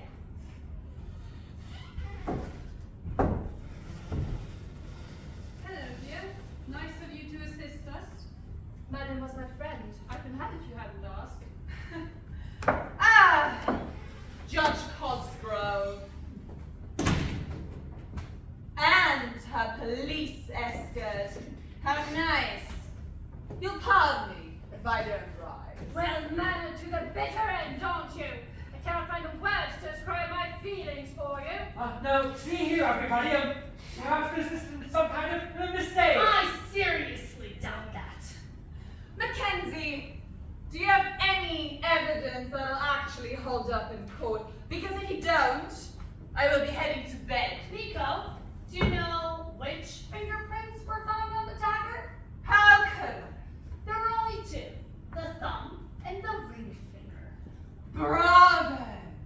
The police force must be dancing in the streets. You know, it struck me odd, those being the exact same fingerprints you showed me earlier tonight. What fingerprints, Mackenzie? What are you talking about? That's your angle. Deny everything? Grace, if Nicko were going to deny showing you those prints, why show you in the first place? Oh, I think I know how his mind works. He wanted me to know, but still be unable to prove anything. He loves seeing opposing attorneys squirm. I would take Grace's word over Nicko's any time. In fact, I would take Thatcher's word over Nicko's. Oh, but would that hold up in court? Or would you like for your trial to devolve into a game of who do you trust? No, Lita, you better sit down. This bodes to be a long session. Yes, I think I will. Me too. I feel pretty drained myself. Well, now that everybody is comfy, cozy, shall we get on with this charade? Then I must really head to bed. Do you know? Until tonight, I had thought of you as blasé and perhaps a bit careless about other people's feelings. But now, I perceive that you're truly heartless. I'd still like to maintain that you only made some kind of Stanley! mistake. Stanley! Don't be so rabbity. They have nothing on us, only certain suspicions. And mere suspicions are never admissible in court. Oh, Nicko, but we have far more than suspicions. Do you seriously think that when Allison and I came here with you tonight, it was out of motives entirely out of solicitude at your loss? Why did you come here tonight then? To keep you occupied. To make certain you didn't happen to look out front. How front? I don't understand. We didn't want you to see the lab boys dusting for those fingerprints I mentioned in your car and mine. That was foolish of you, Mackenzie. I certainly wouldn't have objected to having that inspection made. Really? when it positively indicated the identity of Madeline's killer. I'll be logical. Why would the identity of Madeline's killer disturb me? I'd be more than happy to have that information come out. Your bravado is astonishing, but of course to a man with no conscience. Now, come on. I'm not going to make a break for it with 2 armed individuals on the premises. I'm merely weary of sitting so close to an open fire. Now, I'm going to get myself another drink. You'll forgive me if I don't offer you one. Go ahead. Have your drink. I think you're going to need it. Mackenzie, if you have an accusation to make it. Otherwise, let me get some rest. Fair enough. Nolita, why don't you begin? When I walked into my office tonight and saw that the safe had not been tampered with, I knew that the only other thing of possible interest in that room was my filing cabinet. And I also knew which particular file was likeliest to have been taken by a thief. Evidence I had been gathering for months. Evidence I needed on hand this coming Monday. My disbarment file. But who would want that except for me? And, of course, I was here with you the entire time. Or have you already forgotten, Judge Crossgrave? Burglars can be hired. Yes, they can. But you'll have a damnable time proving I did so. You're forgetting those fingerprints, Nicko. It would be easy to find to whom they belonged and track that burglar down. Maybe not soon, but eventually. Oh, and one of those prints proved nothing. That's your deal, is it? Well, it's not going to work, Nicko. Mackenzie, if you're referring to that entirely imaginary conversation I apparently had with you, of all people, tonight. Nicko, do you remember not so long ago when you defended Stanley in court against a charge of burglary? Naturally. It was one of my finest defenses. He was completely exonerated. Yes, he was. But before that, when he was first arrested, he was duly fingerprinted by the police. A standard procedure. Messy, but necessary. And where are those fingerprints, Nicko? How should I know? Probably gathering dust in some filing cabinet. They're gone. I checked. Tonight, after Madeline was murdered. Perhaps somebody Stanley! Calm yourself. Mackenzie, even if those prints are missing, which I suppose is eminently possible given the efficiency of our police department. Now listen, you! Officer Hagen, relax. Nicodemus here gets no greater pleasure on earth than getting a rise out of people with his clever remarks. Thank you for the compliment, Your Honor. Listen, you better treat the church with respect, alright? Oh, what's this? A promise of police brutality? Officer Hagen, do as Nolita says. Relax. We'll have the worms squirming soon enough. Are you referring to me with that cute little cliche? If the slide fits. Easy, honey. Nicko will be changing his tune shortly. Another cliche. And here I thought this evening wouldn't be entertaining. We see, Nicko, I don't have to outline my theory for you. We can simply place you under arrest and have you hear it at your arraignment. Then why don't you explain this masterful theory of yours, Mackenzie? You know, when I realized that those fingerprints might be the real thing, it didn't take me too long to figure out who the possessors of those fingerprints are. The one set on the official police record card, the one that you destroyed today, Also, you say. was obviously the set belonging to Stanley Merks. The other one, I have no doubt, belongs to you. I was appalled when Mary Grace told me what you had planned to destroy the convictions of dangerous felons already in jail, just on the whim, just because you had found a 1 in a million coincidental identity of those prints. I thought you were all gung-ho for this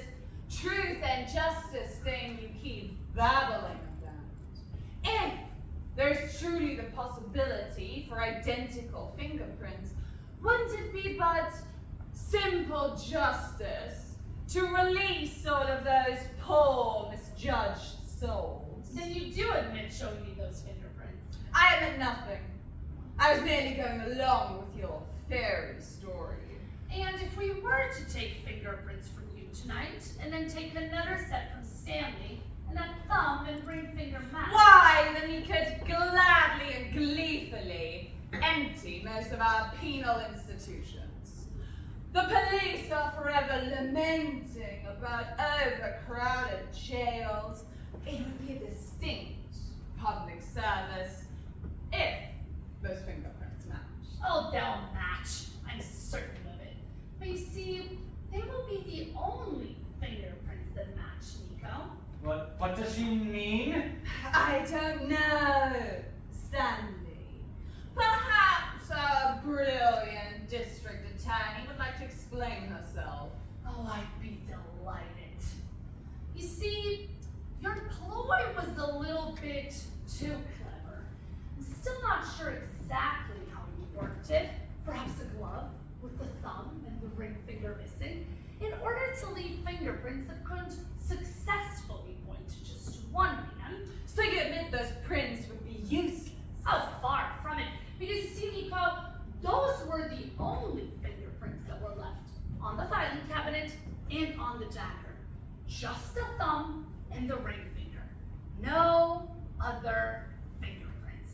Not even a smudge. Do you see where this is leading us? I suppose you tell me. It proves to me that whichever one of you killed Madeline, it was a person who knew of this fingerprint identity. And who was it? Did know of it, Nicko? Mackenzie, I've already denied this conversation you've postulated between us once tonight. Must I do so again? Oh, for all the good it will do you, because you see, Nicko, we can take the fingerprints from the both of you, and we can prove that you had the opportunity to study and steal Stanley's set from the police files, so whether or not you brag to me about it doesn't really matter, now does it? Nicko! Be silent! Stanley, they have nothing on us. Nicodemus, if you're going to bring up the matter of which one of you is the murderer and which one the accessory, you're talking nonsense. The point is, whichever way the accusation goes, we're certain it's one of you. And we're fairly certain which one too.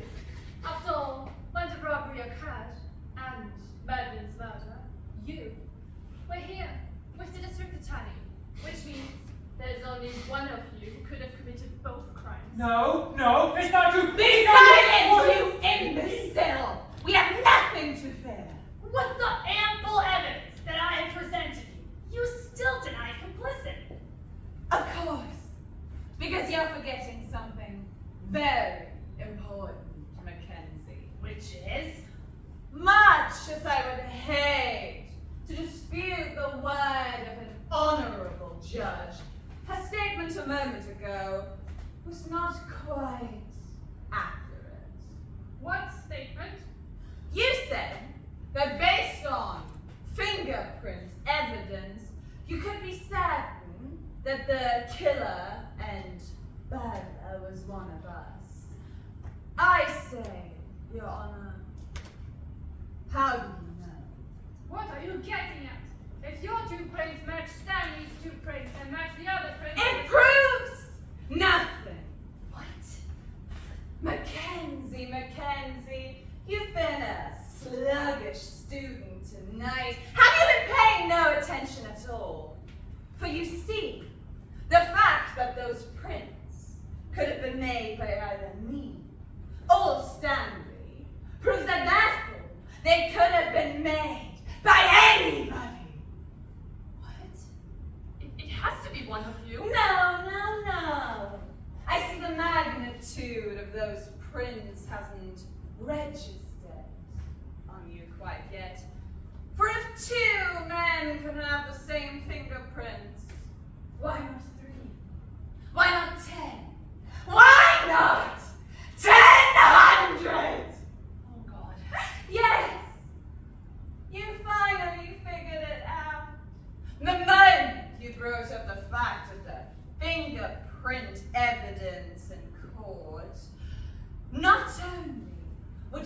unable to convict either one of us, you would send the entire justice system into an irreversible tailspin. Grace, tell me he's wrong. He's got to be wrong. He can't go Oh, careful what you accuse me of, officer. You wouldn't want to get embroiled in a nice, sticky lawsuit for slander. Why, you rotten, conniving... Officer Hagen, get a hold of yourself. He hasn't won. Not yet. Damn it! We all know that he's responsible. Oh, but officer, a prosecution based on proof intuition is doomed to failure. Thus, always assuming that a matching set between me and Stanley even exists in the first place, would prove nothing, as I've amply demonstrated. Now, unless you have anything else, I will finally be heading to bed. Stanley, if you could escort them out and then lock up. Officer Hagen, you are impeding my progress. Kindly step aside. What do I do? That's all right. I think, though I dread to say so, I think he's won. For the moment, at least.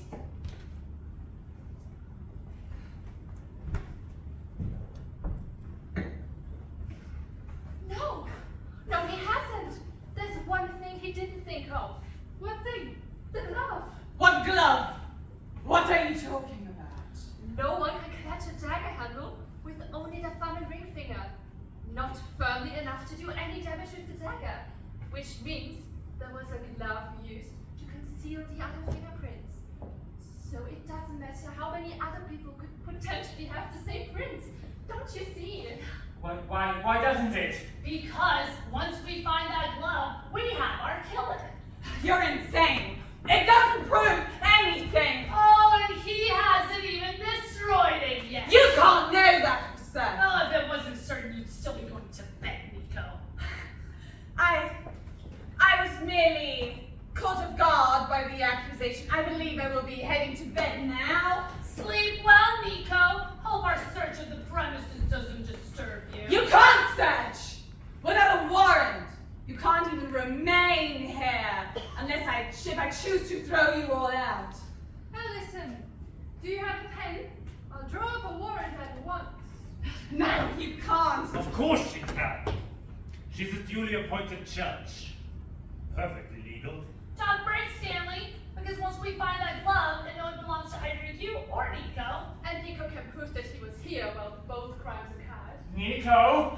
Nicko! Stanley! Stanley!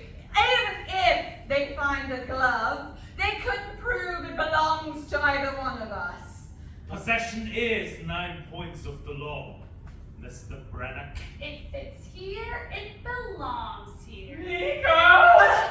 Always remember, Stanley, if they do accuse you of something, you will be represented by the finest defense attorney this country has to offer. You!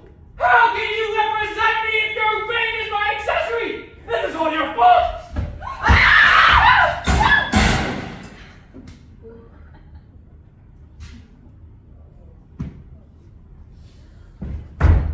Your fault.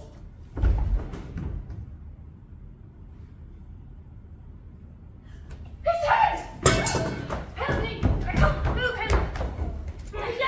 Hold it right there! Got it? I'll call the ambulance. No hurry. He's dead. I mean, the bullet took you straight through the heart. You didn't even shout a warning at him! If I would have waited that long, he would have shot you. Perhaps you should have waited. Well, if the fingerprints match Nicko's, we're never gonna know now. That's not so simple. A person can't get rid of their prints that easily. They always grow. Back? On the living man, perhaps. Call that ambulance! There may still be a chance. Grace, I mean, go ahead, but I'm afraid Stanley is beyond medical help.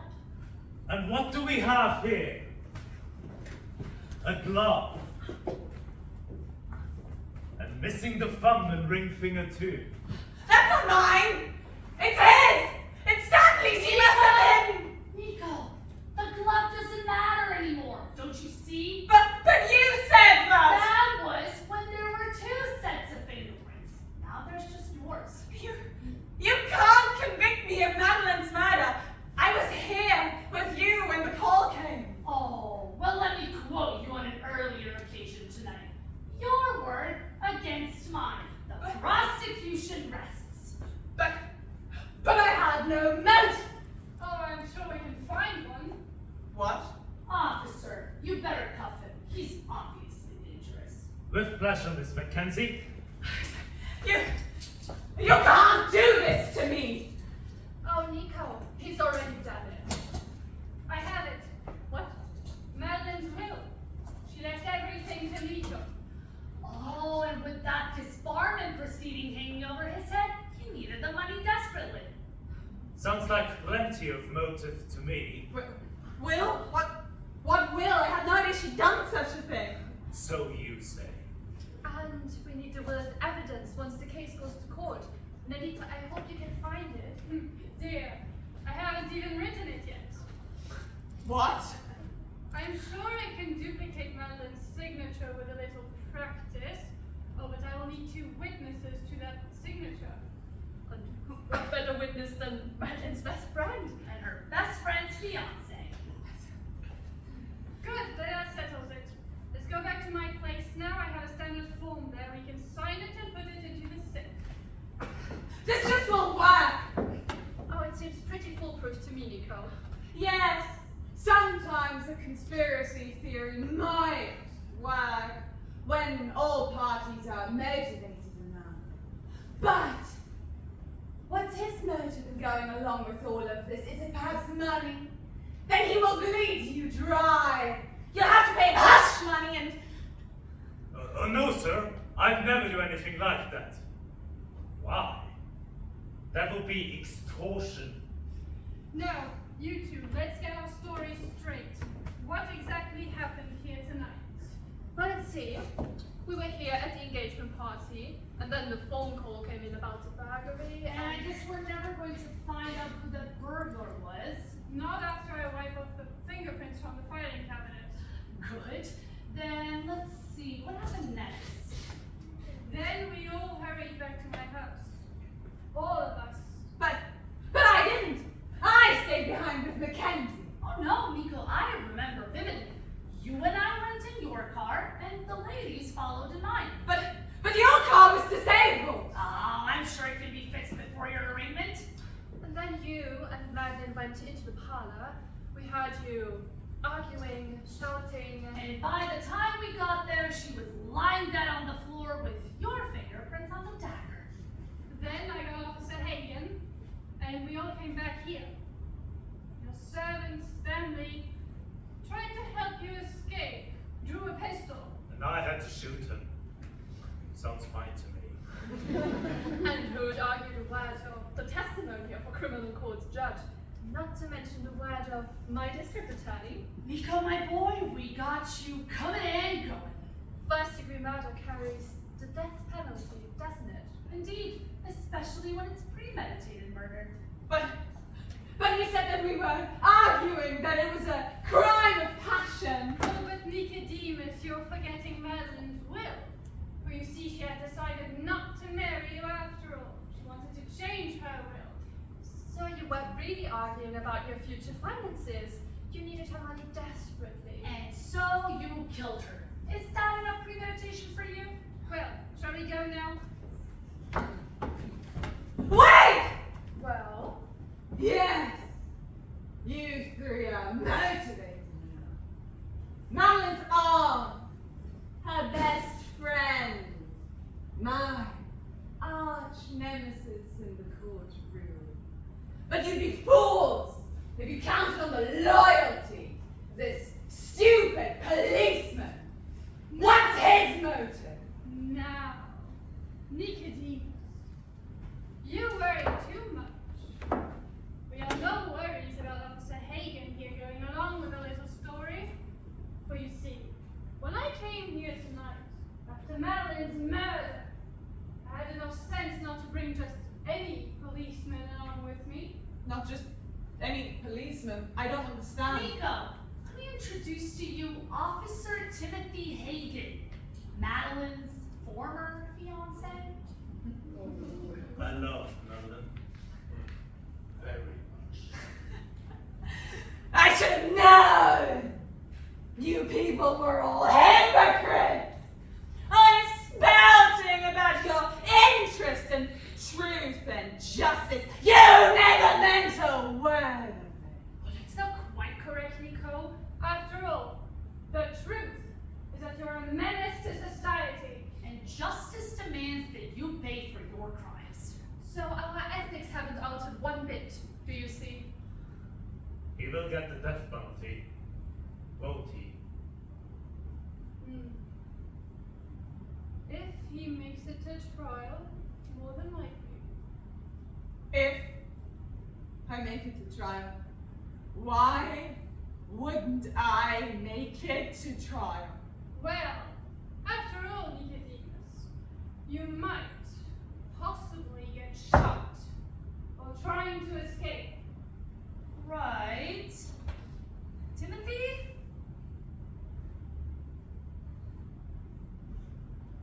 Sometimes those things happen.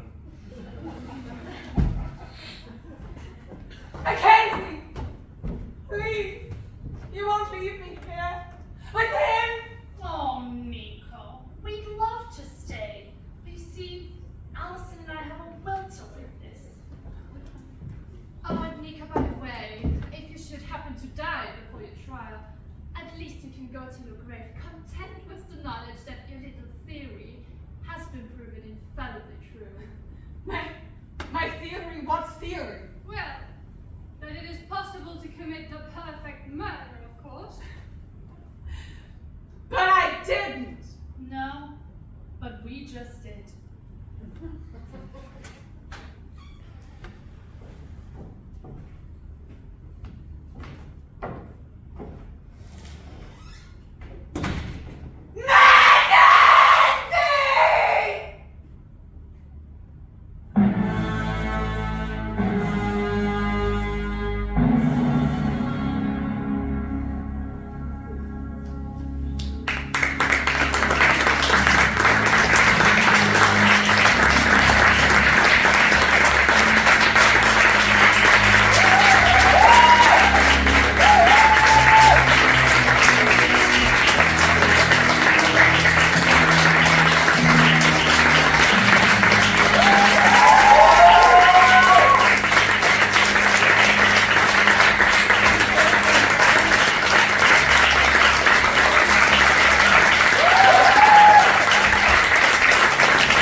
Thank you. You've been a wonderful audience.